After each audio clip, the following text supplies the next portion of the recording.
नमस्कार, study IQ में आपका स्वागत है। मैं हूं अमृत उपाध्याय।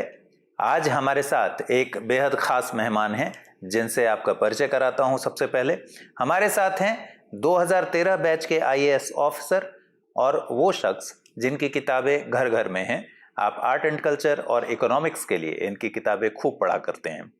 नितिन सिंघानिया सर हमारे साथ हैं। बहुत बहुत स्वागत है सर आपका इस कार्यक्रम में। तो सबसे पहले बातचीत की शुरुआत करेंगे और सबसे पहले आपसे ये जानना चाहेंगे कि यूपीएससी की पूरी जर्नी आपकी कैसी रही? सभी व्यूअर्स को मेरा नमस्कार। मेरी प्रारंभिक जो पढ़ाई है वो कलकत्ता से हुई। मैं वहीं का रहने वाला हूँ और स्कूल्स के बाद मैंने ग्रेजुएशन और पोस्ट ग्रेजुएशन इकोनॉमिक्स में प्रेसिडेंसी कॉलेज से मैंने पढ़ाई की। फिर चार्टर्ड अकाउंटेंसी और साथ साथ कंपनी सेक्रेटरीशिप की भी पढ़ाई मैंने की वहीं से। और उसके बाद जैसा कि एस्पिरेंट्स के साथ होता है, मैं भी दिल्ली आया और राजेंद्र नगर मुखर्जी नगर में रहते हुए मैंने भी तैयारी की। तो पहले प्रयास में इंटरव्यू तक पहुंच पाया, लेकिन वहाँ मैं फेल हुआ। दूसरे प्रयास में मैंने जो मिस्टेक्स थे उनको ओवरकम करने की मैंने कोशिश की और फिर दूसरे प्रयास में ये क्लियर हो पाया। तो पहले प्रयास में जो फेल हुए और बहुत सारी गलतियों को आपने रिकॉग्नाइज किया होगा और ओवरकम किया होगा, उससे रिलेटेड कुछ विस्तार से बताइए ताकि एस्पिरेंट्स को भी इसका फायदा मिल सके। पहली गलती जो मैंने की थी, मैंने मॉक टेस्ट्स नहीं दिए थे अच्छे से। मैं हमेशा सोचता था कि मेरा प्रिपरेशन उस लेवल का है नहीं कि मैं मॉक टेस्ट दे पाऊँ, और ये एक बड़ी गलती थी। मॉक टेस्ट्स मेरा मानना है आपका जो स्ट्रैटेजी है एग्जाम के दिन का, उसको बेसिकली आप उसको इम्प्रूव करते हैं, और जो इंटेलिजेंट गेसिंग है इसमें आपका इम्प्रूवमेंट जो है बहुत फ़ायदेमंद होता है। तो मॉक टेस्ट अगर आप देते रहें विदाउट आप अपने प्रिपरेशन को क्या लेवल है उसको आप सोचते हुए, तो आप देखेंगे कि अंत तक अगर आप 15-20 मॉक टेस्ट एग्जाम के पहले देते हैं तो it actually helps a lot. तो पहले दूसरे प्रयास में मैंने इस चीज़ को, इसका बेहद ख्याल रखा। दूसरी जो मैंने गलती की थी, मुझे जो लगा पहले प्रयास में कि जो मैं तैयारी कर रहा था जब, या मेरा प्रीलिम्स जब क्लियर हो रहा था, तो मैं खुद लोगों को बता रहा था कि मेरा प्रीलिम्स क्लियर हो रहा है या मेरा मेंस क्लियर हो रहा है। अच्छा। और इस वजह से जो मेरे पे पीयर प्रेशर था, वो एक्सपेक्टेशंस और प्रेशर बढ़ रहा था, जो मेरे परफॉर्मेंस को फाइनली इफेक्ट कर रहा था। तो मैंने दूसरे प्रयास में कोशिश किया कि पढ़ाई पे कंसंट्रेट करूं, ना कि मैं ज़्यादा सोशली एक्टिव रहूं। सोशल मीडिया को जो है थोड़ा सा इग्नोर किया मैंने। जैसे कि अभी मैं कहूँगा कि WhatsApp becomes a great hindrance, क्योंकि आप दिन भर मैसेजेस आते हैं तो जो कंसंट्रेशन है वो ब्रेक होता रहता है। तो मेरा ये रिक्वेस्ट रहेगा कि rather than using WhatsApp on sale phone, अगर मैं उसको लैपटॉप में यूज़ करूं तो दिन के अंत में या शुरुआत में एक बार हम देख लें कि क्या इंपॉर्टेंट हमारे पास मैसेजेस आए हैं, और बाकी का टाइम जो है हम पढ़ाई में लगाएं। तो ये एक जो है सोशल मीडिया इंटरेक्शन को कम करना, और साथ साथ इंफॉर्मेशन ओवरलोड। पहले प्रयास में मैंने हर सब्जेक्ट के लिए 2, 3, 4 सोर्सेज में जो है पढ़ते थे, और इस वजह से मेरी तैयारी जो है काफ़ी, रिवीजन में काफ़ी प्रॉब्लम हुआ।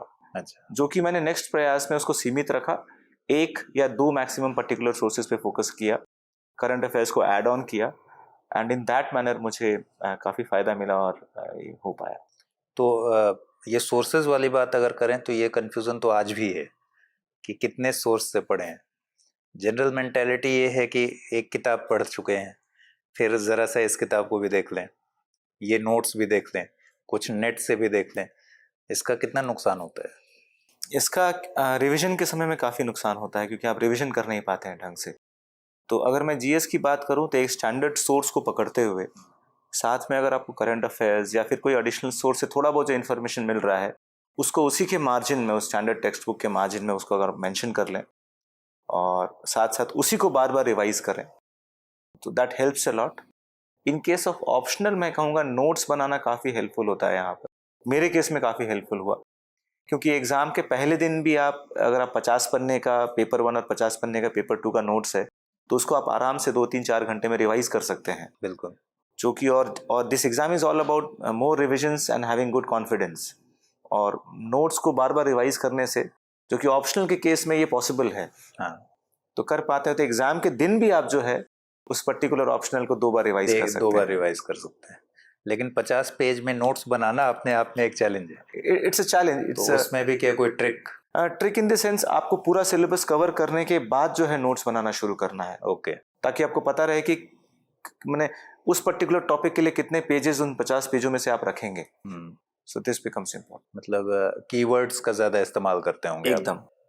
कुछ क्वेश्चंस ऐसे भी मैं जानना चाहता हूँ उसके जवाब, जो जनरली मुखर्जी नगर के किसी चाय दुकान पर चर्चा होते रहती है या राजेंद्र नगर में। जैसे एक बड़ा कंफ्यूजन है कि यूपीएससी की तैयारी करते समय सिर्फ यूपीएससी की परीक्षा देनी चाहिए या फिर अपने आप को सिक्योर करने के लिए पीसीएस का एग्जाम भी कोई पीसीएस दें या फिर और भी कोई परीक्षा दें, ताकि मानसिक रूप से मेंटली एकदम निश्चिंत रहें। तो आपकी अपनी स्ट्रेटजी क्या थी और आप क्या सलाह देंगे इसमें? मैं सिक्योरिटी एक एस्पेक्ट है, दूसरा एस्पेक्ट है रेगुलरिटी। ओके। क्योंकि हमारे प्रीलिम्स, मेंस और इंटरव्यू में एक बड़ा गैप होता है, और हमारा अगर कोई भी लेवल क्लियर नहीं होता है तो हमको वेट करना पड़ता है फिर से 6-8 महीने तैयारी करने के लिए, तो बीच में एक फ्लो टूटता है। तो मैं क्या करता था कि मैं हर छोटे छोटे एग्जाम को दिया करता था। अच्छा। छोटे in the sense similar easier exams, okay, as compare to civil services examination. मैं स्टेट पीसीएस का एग्जाम कहूँ या फिर बाकी और भी एग्जाम्स उनको दिया करता था, ताकि क्योंकि सिलेबस कॉमन है तो मेरा जो पढ़ना है वो रेगुलर है, मैं बार बार एग्जाम दे रहा हूँ और कुछ कुछ क्लियर भी कर रहा हूँ, तो एक कॉन्फिडेंस, एक फेथ मन में आ रहा है। जो पेरेंट्स हैं उनका भी एक फेथ रहता है कि कुछ तो क्लियर हो रहा है। So that becomes very important in this exam. तो बाकी एग्जाम्स भी जो हैं, जो सिमिलर इजियर एग्जाम्स हैं, उनको देते रहना चाहिए, ताकि आपका मोटिवेशन, आपका कॉन्फिडेंस लेवल जो है हमेशा हाई रहे। अगर पीटी के बारे में, सिर्फ प्रीलिम्स के बारे में बात करें तो आने वाले समय में पीटी का एग्जाम होने वाला है। मैं 2 क्वेश्चंस आपसे बेसिकली जानना चाहता हूं। पहला तो प्रीलिम्स को लेकर क्या स्ट्रेटजी अपनाएं, पहले इसी पर बात कर ले रहे हैं कि प्रीलिम्स को लेकर हमारी ओवरऑल स्ट्रेटजी क्या होनी चाहिए। प्रीलिम्स में जो सबसे पहला इंपॉर्टेंट एस्पेक्ट है वो है प्रीवियस ईयर्स क्वेश्चन पेपर्स। जो मैंने रिसर्च करके देखा पिछले 3-4 सालों में कि not only for UPSC civil services examination, UPSC द्वारा कंडक्ट किया गया सीएपीएफ या सीडीएस का जो एग्जामिनेशन है, they carry similar level of difficulty और काइंड ऑफ क्वेश्चंस। तो अगर हम previous year question CAPF, CDS और सिविल सर्विसेज एग्जामिनेशन तीनों का करीब करीब 10 साल का सॉल्व कर लेते हैं और उनके जो ऑप्शंस हैं उनको भी अच्छे से एनालाइज कर लेते हैं, उन पर थोड़ा रिसर्च कर लेते हैं, तो क्वेश्चंस जो है वहां से इंटरचेंज होने के चांसेस बहुत ज़्यादा रहते हैं, और ऐसा हो भी रहा है, मैं देख रहा हूँ। तो मुझे लगता है कि ये स्ट्रैटेजी जो है कैन बी वेरी हेल्पफुल। दूसरा, मैंने सोर्स के लिए बताया आपको, there has to be one particular source. अपने सोर्सेज को ज़्यादा बढ़ाएं ना, ताकि रिविजन हम कर पाएँ, रिविजन ओरिएंटेड स्टडी करें, which becomes really helpful in this exam. और साथ साथ मॉक टेस्ट्स जो है plays a crucial role, practice करते रहें। और इंटेलिजेंट गेसिंग जो है, क्योंकि 100 क्वेश्चन में से मुझे लगता है कि 30 से 40 क्वेश्चन से ज़्यादा जो है हमें एक्चुअली हम श्योर नहीं रहेंगे। सो रेस्ट 50-60 क्वेश्चंस जो होंगे वो हमें इंटेलिजेंट गेसिंग से ही सॉल्व करने हैं। तो ये जो स्ट्रैटेजी डेवलप करनी है हमें, ये बेसिकली हम बार बार मॉक टेस्ट प्रैक्टिस करके, जैसे एक पर्टिकुलर क्वेश्चन है, उस क्वेश्चन में जो कीवर्ड्स होते हैं या फिर एक्सट्रीम वर्ड्स होते हैं, फॉर एग्जांपल एक्सट्रीम वर्ड्स का मैं अगर एग्जांपल दूं तो words like only, never, must, तो ऐसे वर्ड्स अगर आप सेंटेंस में देखते हैं तो आपको विशेष रूप से उस पर्टिकुलर सेंटेंस का में कॉशियस होना है। वैसे सेंटेंस प्रोबेबिलिटी की अगर हम बात करें तो जनरली फॉल्स होते हैं, ऐसा हमेशा नहीं है बट ज़्यादातर होते हैं। तो उन सेंटेंसेस को आपको जो है देखना है। साथ में सॉफ्ट वर्ड्स कुछ क्वेश्चंस में यूज़ किए जाते हैं, जैसे कैन, मे। लास्ट ईयर मैं एक क्वेश्चन देख रहा था, 2 स्टेटमेंट यूपीएससी ने दिया, फिर पूछा which of the following can be true. So is true and can be true में बहुत बड़ा फर्क होता है। तो जहाँ कैन आता है वहाँ ऑल ऑफ दीज का जो प्रोबेबिलिटी है वो ज़्यादा बढ़ जाता है। तो इस तरह से अगर आप इन सब छोटी छोटी चीज़ों का ध्यान अपने मॉक टेस्ट के दौरान रखें, मुझे लगता है कि जो प्रीलिम्स की स्ट्रैटेजी है, आंसर पेपर जो सॉल्विंग की स्ट्रैटेजी है, that will be really helpful.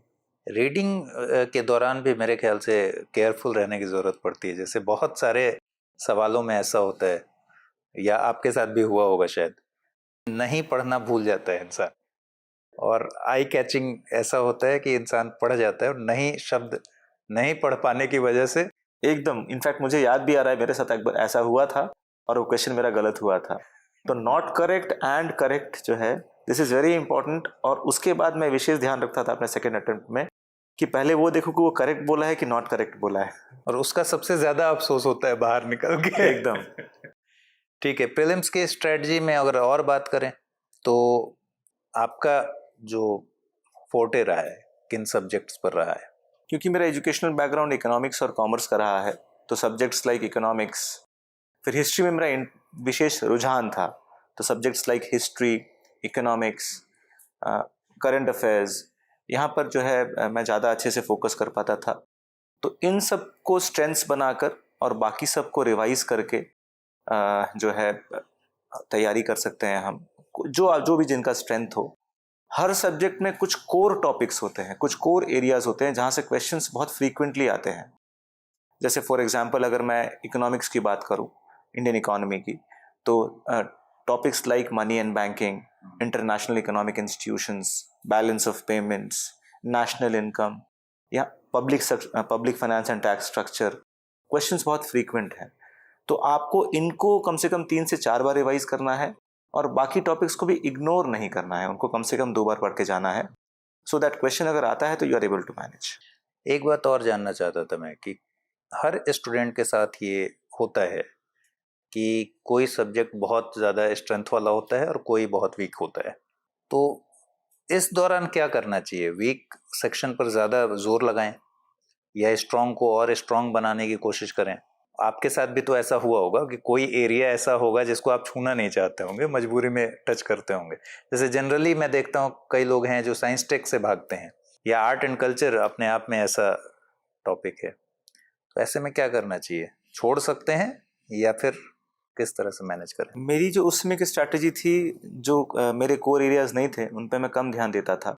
लेकिन अगर मैं पिछले 10 साल के पेपर को एनालाइज करूं तो मैं ये देख रहा हूं कि यूपीएससी किस पर्टिकुलर सेक्शन से कितने क्वेश्चन पूछेगा, this is not pre decided.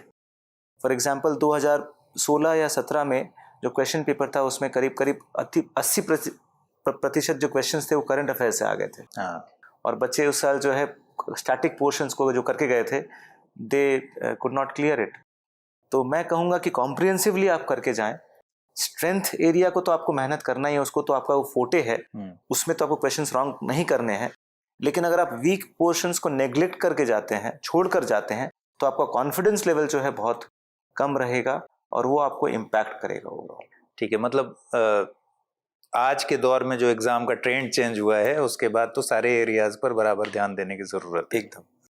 ऐसा भी होता है कि जैसे मान लीजिए पॉलिटी मेरा सबसे अच्छा है, ठीक है, और हम एग्जामिनेशन हॉल में थोड़ा एंटर करें अगर, तो कई लोग ये करते हैं कि सबसे पहले पॉलिटी क्वेश्चंस खोजते हैं।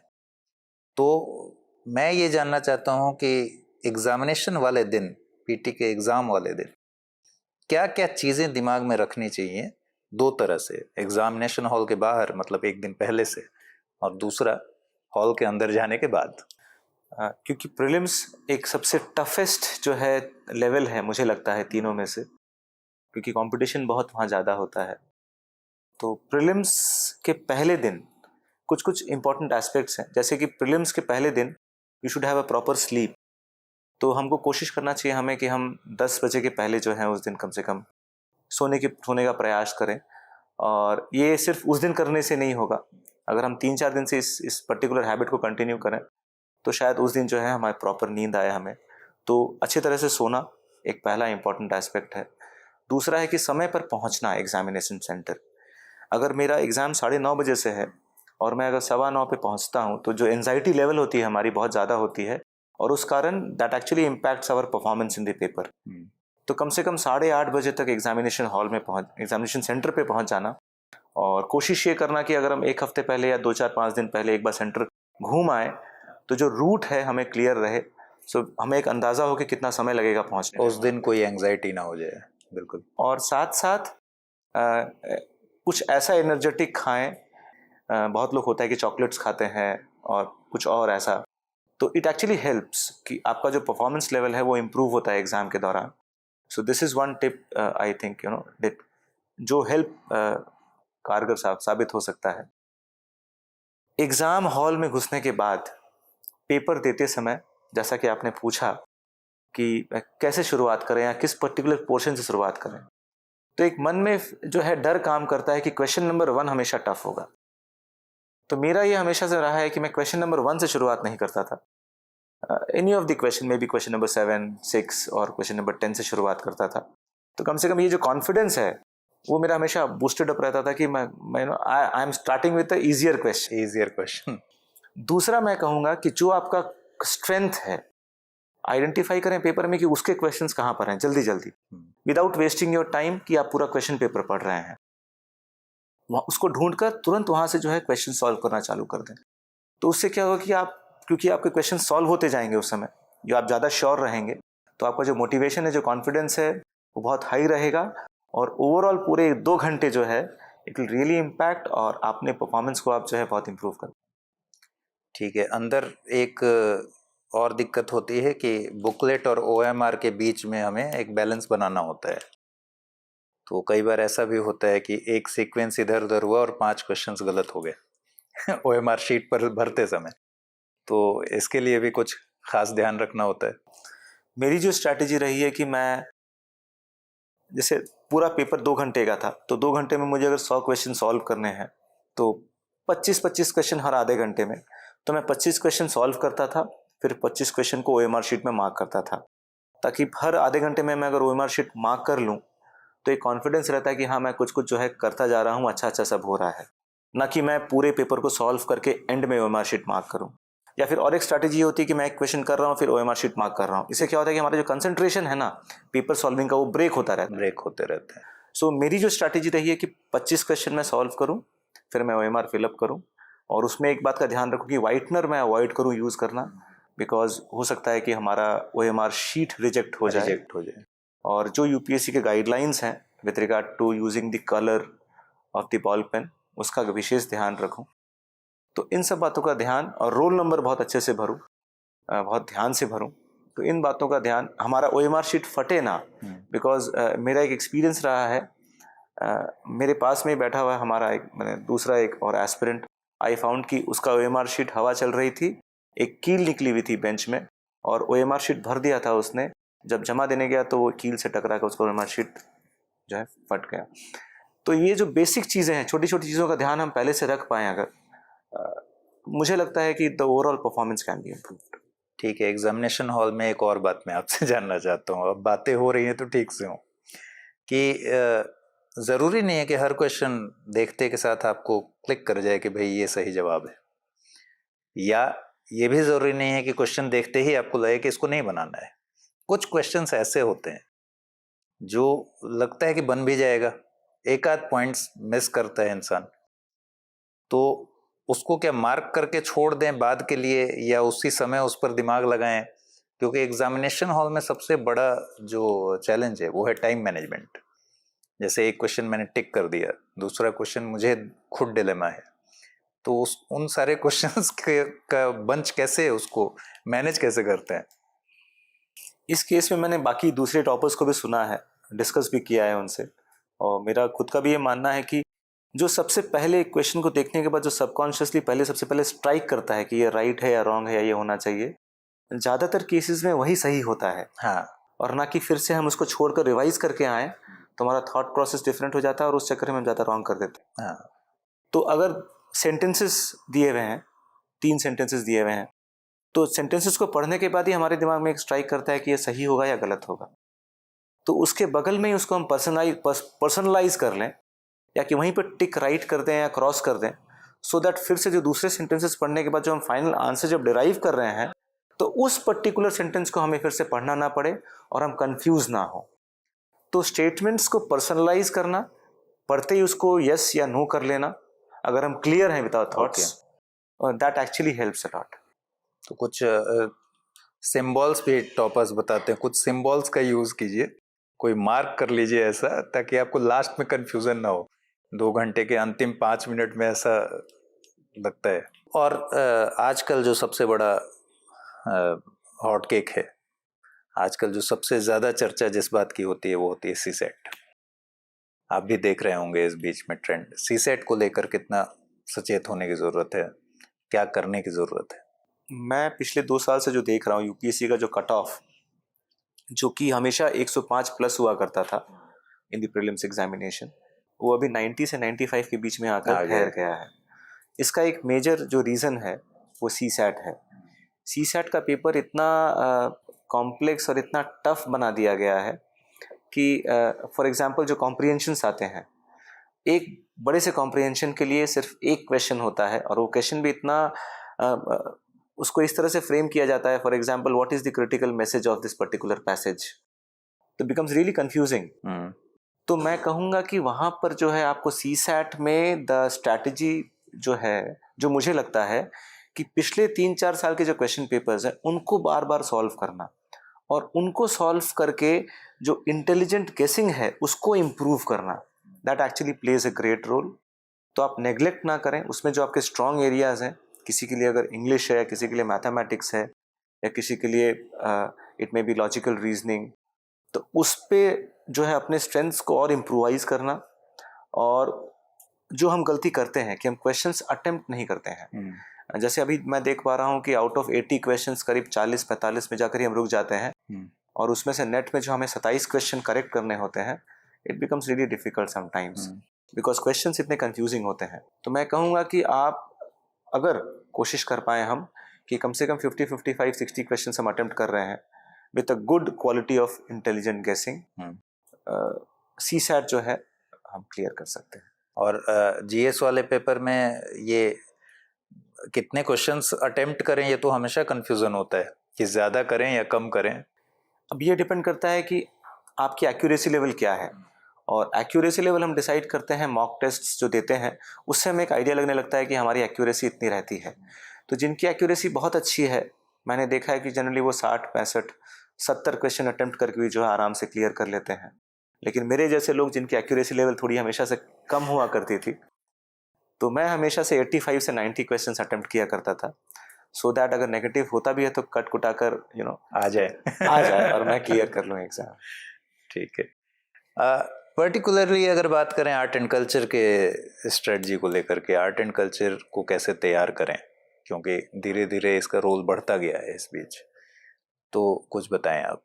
आर्ट एंड कल्चर को इन आइसोलेशन पढ़ने की मुझे लगता है उसके बजाय अगर हम एक इंटीग्रेटेड स्टडी करें along with ancient and medieval history, क्योंकि उसी का एक तरह से पार्ट है, तो ज़्यादा अच्छे से वो तैयारी हो सकती है।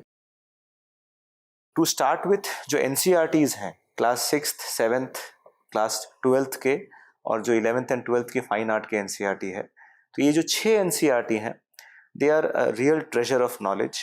और with regard to exams perspective मैं देख रहा हूँ कि जो नए NCERTs हैं ये 6, इनमें से क्वेश्चंस जो है बहुत पूछे जा रहे हैं।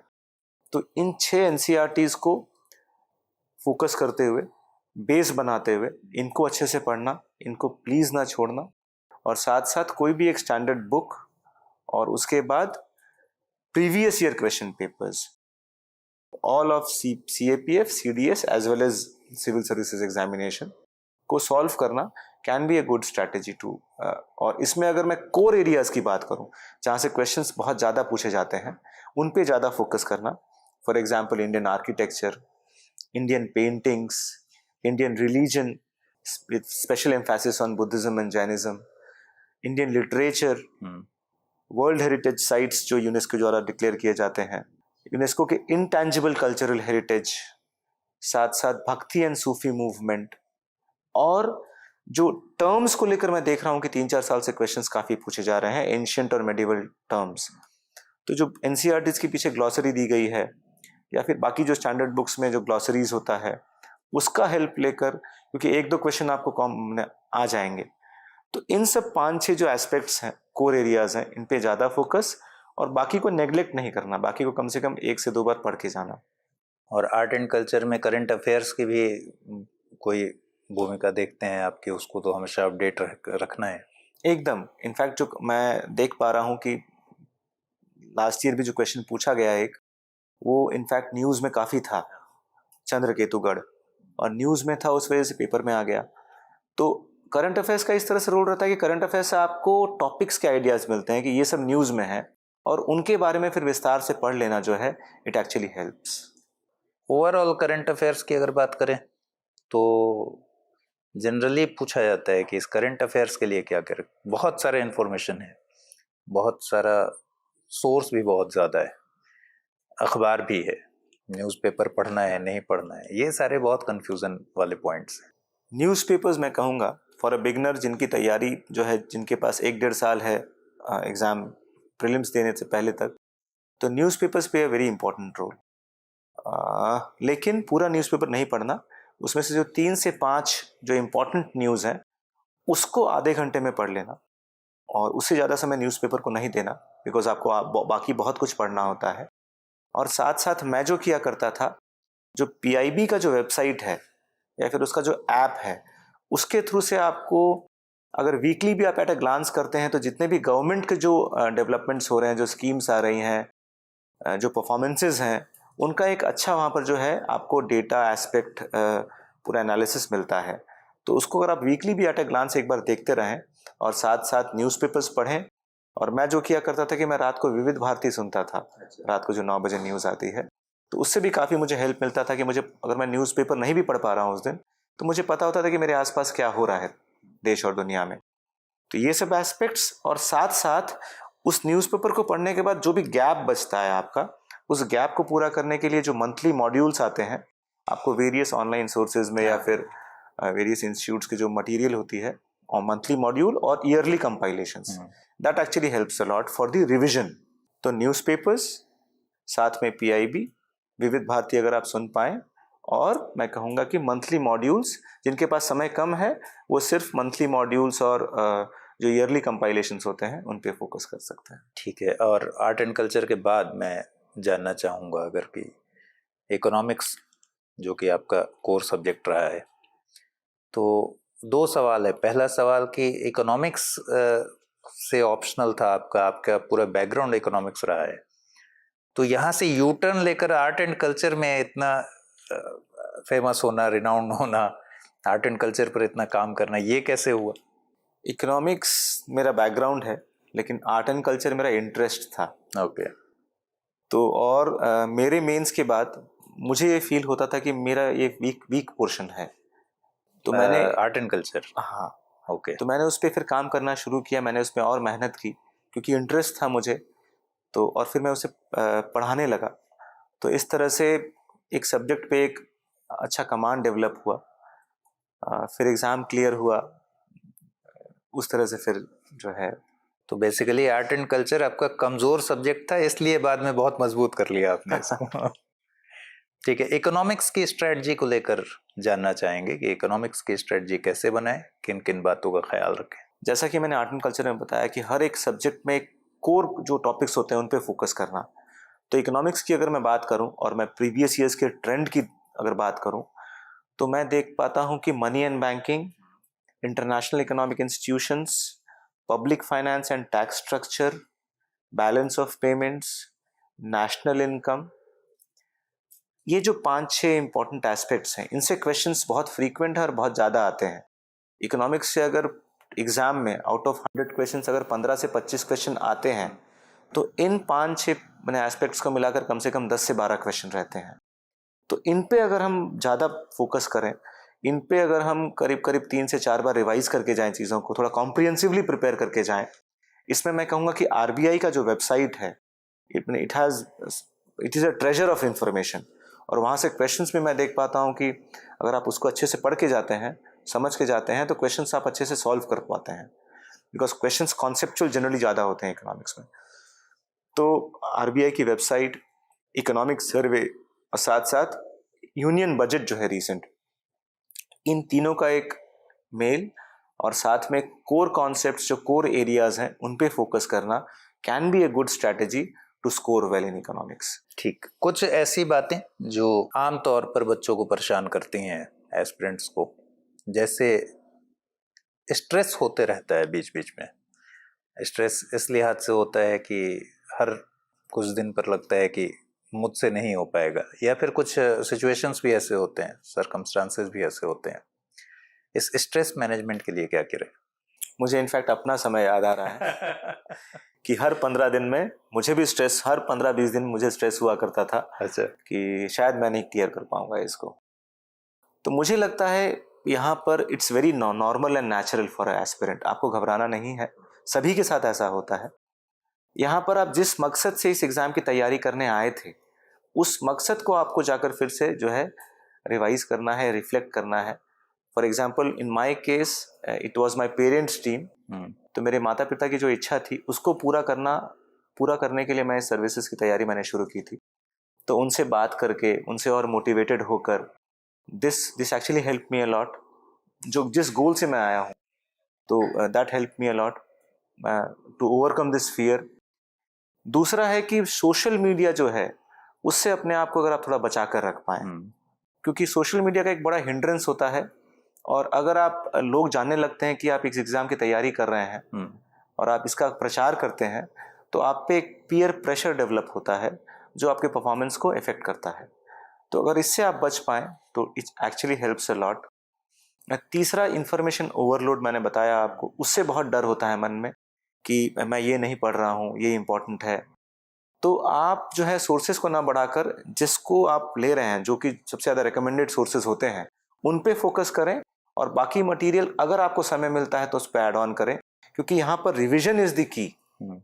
तो इन्फॉर्मेशन ओवरलोड से भी बचना है आपको। तो मुझे लगता है कि ये सब चीज़ें अगर आप इनका ध्यान रखते हैं और एक फेथ रखते हैं अपने आप में, कॉन्फिडेंस रखते हैं और अपने स्ट्रैटेजी पे डाउट नहीं रखते हैं, अपने स्ट्रैटेजी, क्योंकि आप अभी तक जो सक्सेसफुल होते आए हैं अपनी स्ट्रैटेजी से ही आए हैं। हाँ। तो आपको सिर्फ अपने स्ट्रैटेजी को फाइन ट्यून करना है, दूसरों से, मेंटोर से सुनकर या फिर और इनपुट्स लेकर, लेकिन अपनी ओरिजिनल स्ट्रैटेजी को चेंज नहीं करना है। So I think these all aspects along with a plan B in life, कि अगर ये नहीं होता है तो I have another plan B. तो ये अगर ऐसा प्लान भी हमारे दिमाग में रहता है या उस पर भी हम थोड़ा थोड़ा काम करते हैं तो कहीं ना कहीं स्ट्रेस रिलीज होते रहता है, स्ट्रेस जो है कम रहता है।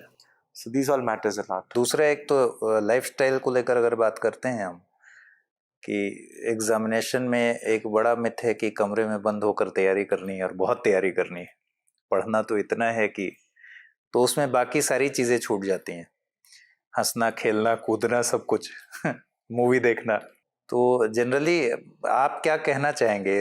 ये मुझे बहुत इम्पोर्टेंट लगता है ये एस्पेक्ट डिस्कस करना, कि ये एक गलतफहमी है या अपने पूरे टाइम को किस तरह से मैनेज करें, इसमें कुछ एक्सरसाइज को भी शामिल करें क्या, या 2-3 साल इतनी मेहनत करें कि उसके बाद सारा देख लेंगे? जनरली तो ये होता है। Healthy body and healthy mind एक बहुत ही इंपॉर्टेंट रोल प्ले करते हैं इस एग्ज़ाम में।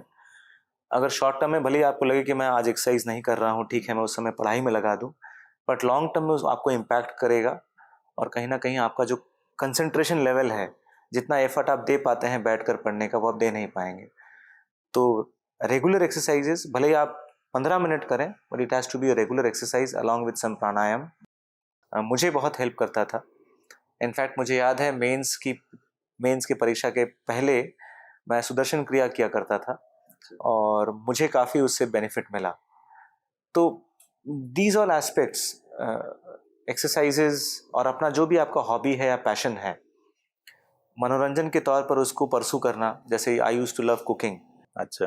तो मैं पढ़ाई के साथ साथ, क्योंकि खाना जो है खुद बना लिया करता था, तो समय भी अच्छा जो है निकलता था। तो इससे, इस हॉबी से तो आपके दोस्तों को भी फायदा होता होगा।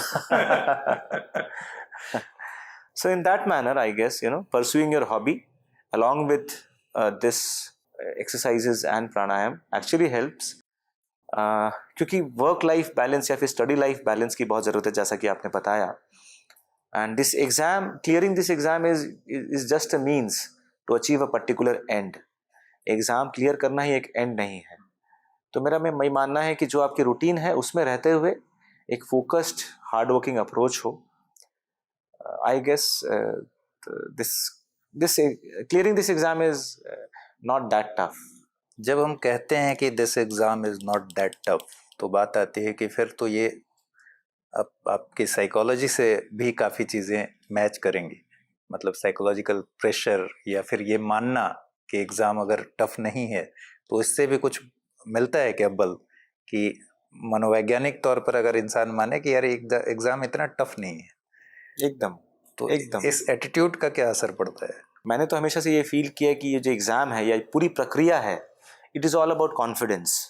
और इस प्रक्रिया के दौरान जितना कुछ हम सीख पाते हैं एक छोटे से समय में, 1 या 2 साल में पढ़कर, मुझे लगता है कि हर इंसान को एक बार सिविल सर्विसेज की तैयारी जरूर करनी चाहिए। क्योंकि जो the amount of knowledge we get, जो उससे जो कॉन्फिडेंस आता है हमारे अंदर और जो फेथ आता है, that really helps.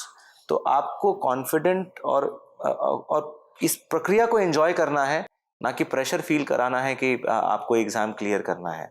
Exam clear करना एक ऑप्शन है, मैंने एक पर्टिकुलर मीन्स है, लेकिन the end result is you gain a lot of knowledge by going through this process. So that's really important. और उस प्रक्रिया को हम एंजॉय करें, साथ में प्रेशर कम लें, बाकी चीज़ों का ध्यान रखें, फोकस्ड अप्रोच रखें, स्ट्रैटेजी पे ज़्यादा काम करें, जैसा कि इंटेलिजेंट गेसिंग मैंने बताया आपको, previous years question paper solve करना मैंने आपको बताया, मॉक टेस्ट्स मैंने बताया। तो इन सब चीज़ों का ध्यान रखकर अगर हम करें तो दिस इज इजी। और कोई बात सर जो आप कहना चाहते हो और इस पूरी बातचीत में रह गई हो बात हो? जैसे कि प्लान बी मैंने बताया, प्लान बी का हमेशा ध्यान रखना है आपको। साथ साथ अपनी स्ट्रैटेजी को, जैसा कि मैंने बताया पहले से, अपनी स्ट्रैटेजी पे डाउट नहीं करना है, फोकस्ड अप्रोच रखना है। अपनी स्ट्रैटेजी को आप फाइन ट्यून कर सकते हैं। जो आपका प्रीलिम्स की बात करूं तो इंटेलिजेंट गेसिंग पे ज़्यादा काम करना है। अगर मैं मेन एग्जाम की बात करूं तो आंसर राइटिंग पे ज़्यादा आपको जो है फोकस करना है, उसको कंटिन्यूसली प्रैक्टिस करते रहना है। तो और इंटरव्यू में अपना जो कम्युनिकेशन स्किल्स है, जो कॉन्फिडेंस है, उस पर जो अगर आप काम करें तो मुझे लगता है कि the exam can be very well managed. In fact थोड़ी बातचीत हम लोग मेंस और इंटरव्यू को लेकर भी कर लेते हैं। मेंस को लेकर, सिर्फ मेंस की अगर बात करें तो स्ट्रेटजी लेवल पर क्या चीज़ें आप कुछ डिस्कस करना चाहेंगे? मेंस में फोकस्ड अप्रोच और आंसर राइटिंग का एक बड़ा रोल होता है। तो आपको न कि वेट करना है कि आपका प्रिपरेशन जो है एक लेवल पे पहुंचेगा तभी मैं आंसर राइटिंग शुरू करूंगा। तो जो आंसर फ्रेमिंग है उस पर काम करना, use of more and more flow charts and diagrams, जिससे आपका आंसर और अट्रैक्टिव बने। मैं जो कीवर्ड है उसको अंडरलाइन किया करता था, तो उससे आंसर बिकम्स मोर अट्रैक्टिव। आसानी होती है एग्जामिनर को आंसर पढ़ने में। तो इन सब चीज़ों का ध्यान रखना है आपको। लेकिन जो टाइम मैनेजमेंट है वो बहुत इंपॉर्टेंट होता है। हम जो मिस आउट करते हैं मेंस में कि हम पेपर सॉल्व नहीं कर पाते हैं पूरा, तो उस पर आपको विशेष ध्यान देना है। और जो 180 मिनट होते हैं जिनमें हमें करीब करीब 20 क्वेश्चंस अटेम्प्ट करने होते हैं, तो मेरा जो स्ट्रैटेजी था, मैं generally in every 9 minutes I use to complete one particular answer. चाहे वो आंसर मेरा मैंने सबसे स्ट्रेंथ एरिया है या फिर वीक एरिया है, और अपने अटेम्प्ट्स को मैं मैक्सिमाइज किया करता था। तो with this strategy I guess solving questions और going for the main examination becomes more easy. और अगर इंटरव्यू की बात करें तो इंटरव्यू इस पूरी तैयारी के साथ साथ होने वाली तैयारी है या इंटरव्यू के लिए कोई अलग एफर्ट लगाना पड़ता है? जो मैंने गलती की थी मेरे पहले अटेम्प्ट के दौरान कि मेंस देकर मैं I was waiting for the result. और उस दौरान मैंने जो 2-3 इंपॉर्टेंट मंथ्स हैं मैंने गवा दिए थे। अच्छा। Without starting the preparation for interview. तो ये गलती जो है मैंने सेकंड में ओवरकम की। Just after my main examination मैंने इंटरव्यू की तैयारी भी साथ साथ शुरू की। जो बेसिक जो हमारा जो एप्लीकेशन फॉर्म होता है उसमें जो भी वेरियस केंद्र बिंदु हैं, एक एक करके उन पर काम करना, और एक पर्टिकुलर बिंदु से कितने जगह क्वेश्चंस बन सकते हैं खुद एनालाइज करना। उसका एक ट्री बनाकर मैं एक नोटबुक बनाकर उस पर काम किया करता था। और साथ साथ जो एक आंसर में आपकी जो ऑनेस्टी होती है और जो हम्बलनेस है वो बहुत इंपॉर्टेंट होती है। Because after being into service बहुत सारे ऐसे सिचुएशन, चैलेंजिंग सिचुएशंस होते हैं जहाँ पर बहुत स्ट्रेसफुल होता है, आपको इंपॉर्टेंट डिसीजंस, क्विक डिसीजंस लेने पड़ते हैं। तो जनरली एग्जामिनर जो इंटरव्यूअर्स हैं, मुझे लगता है इन सब पहलुओं का ही जो टेस्ट चेक करते हैं। तो इन सब पहलुओं पर काम करना, साथ साथ मॉक इंटरव्यूज देना ताकि आप अपने परफॉर्मेंस को एनालाइज कर पाएँ। मेंटोर्स के थ्रू से जो आप गलतियां कर रहे हैं उसको आप इम्प्रोवाइज कर पाएँ। With all these small aspects keeping in mind, I guess can be managed interview also. तो ये पूरी बातचीत, मुझे उम्मीद है कि इस पूरी बातचीत से जो लोग एग्ज़ाम देने जा रहे हैं फिलहाल, या जो लोग तैयारी कर रहे हैं, जो भी एस्पिरेंट्स, उनको बहुत ठीक ठाक फ़ायदा मिलेगा।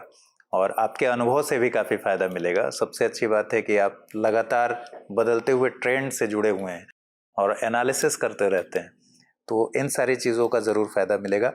यहाँ आने के लिए, इतना वक्त देने के लिए बहुत बहुत शुक्रिया sir. Thanks a lot. Thank you.